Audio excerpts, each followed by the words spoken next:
people as issues of concern for young people all over the world were put under the spotlight. They came in their numbers, hoping to gain inspiration and knowledge on how to tackle a range of issues in their own countries. Struggle stalwart Winnie Madikizela-Mandela was one of the prominent individuals who addressed them. Madikizela-Mandela was forthright about the challenges facing the youth. She decried the current values and interests displayed through the culture of izikhothane, where wealth is flaunted. I have also witnessed on television the opulent vulgarity of the Sikhothane culture in our country. Children who abuse the hard-earned finances that their parents barely have to purchase expensive clothing, which they parade in the township streets prior to banning them with 100 and 200 rand notes, again in front of cheering crowds. That's South Africa. Madikizela-Mandela challenged the youth to take more responsibility for their actions and also hold leaders in positions of power responsible for theirs. Understand how your governments work. Find out where your country's monies go to and engage in dialogue with your country's leaders. She also lashed out at what she termed the tribalism tendency. Former South African President Thabo Mbeki was invited to address a forum at the Bethesda Methodist Church last night, and he expressed his concern about a subject that has killed nations in Africa and is becoming a reality again in our country, and that is tribalism. This is the death knell for a democracy whose constitution in our country was written in blood. Much food for thought for these delegates, and it seems the message was well received. Many attentively listening and taking notes. All of us will be able to take that away and into society and completely get rid of any kinds of discriminations. We should take an example from this and move forward into an inclusive and a diverse nation where we can, incorporate diversity into all aspects of our life. We have it within ourselves to really change, how the world is responding to tribalism. There is still traces of tribalism, but I really feel personally that it undermines our constitutional democracy and really goes against our human rights that the liberation struggle was based on. We're backstage now, the Johannesburg delegation, we're backstage with Mama Mandela. And I went up to her and I said, sorry, can we get a photo with the tall white guy? And she turns around to me and she goes, no, there's no white. There's only South African in our country.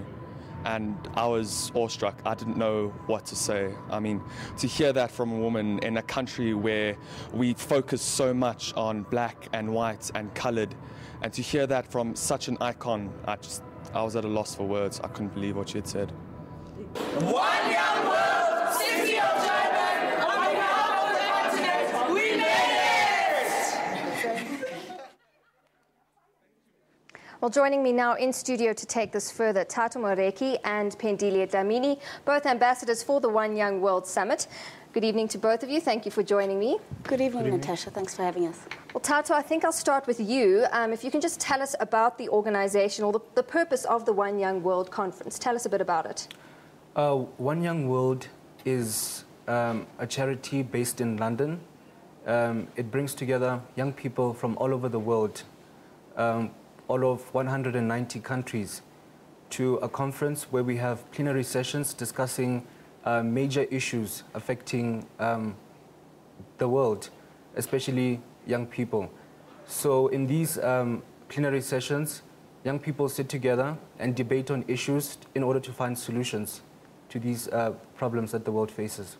Okay, and tell us a bit, maybe Pendile, maybe you can tell us a bit about these challenges. As you say, you're discussing these challenges, these issues, and the solutions. We'll get to that, but basically just touch on some of the challenges that you address at a summit like this. Well, essentially, Natasha, One Young World is where young people start to lead. So what we do is we're afforded the opportunity and the platform to engage with world leaders discussing issues such as education, youth unemployment, as well as human rights. What we do is that we then have delegates coming from different host countries to come and input and give us a view of what challenges they face. And then us as a youth, we step up and we contribute in terms of what kind of solutions that we may be able to implement moving forward. And as you said, you had various people speaking, influential leaders there, Richard Branson, Kofi Annan. So tell us about what they had to say, especially Kofi Annan spoke at the opening. What did he have to say to put his voice behind a summit like this? I think for me, Natasha, what really stood out was that he voiced that we are a different kind of youth who are facing various different challenges and difficult challenges at that.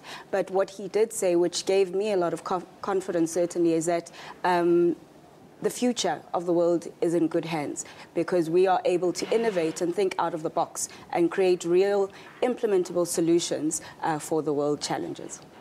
And as ambassadors, I mean, both of you can answer this, or being there as delegates and ambassadors, do you think that this is merely just talk, or can you see this actually being implemented, the solutions that were discussed regarding the challenges? Can you see a way forward, or is it merely just talk?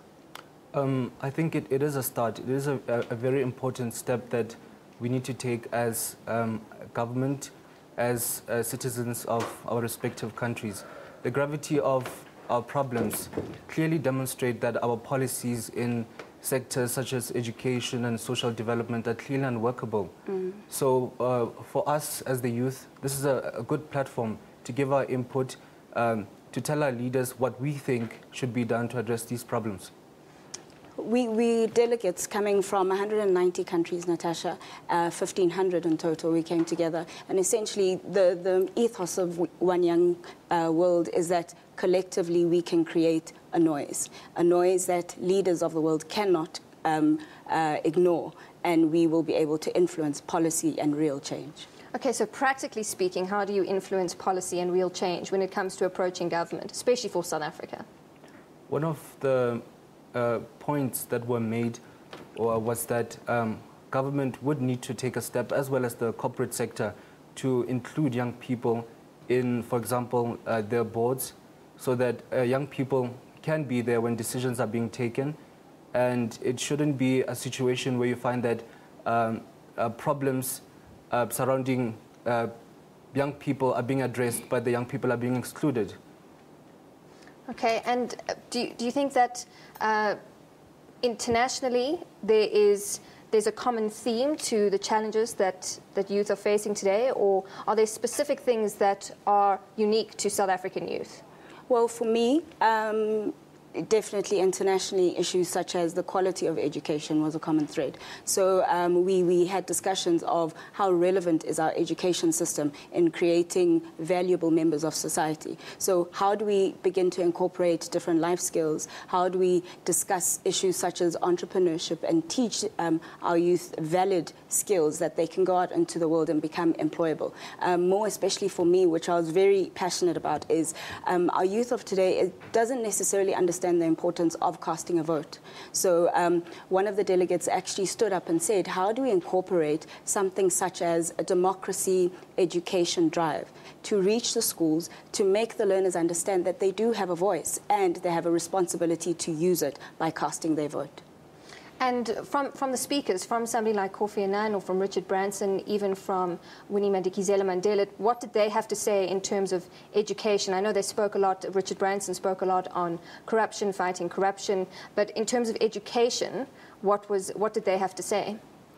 Well, take the case of South Africa, where you have young people between the ages of from between 18 to 35, who make up 70% of the 4.5 million people who are unemployed.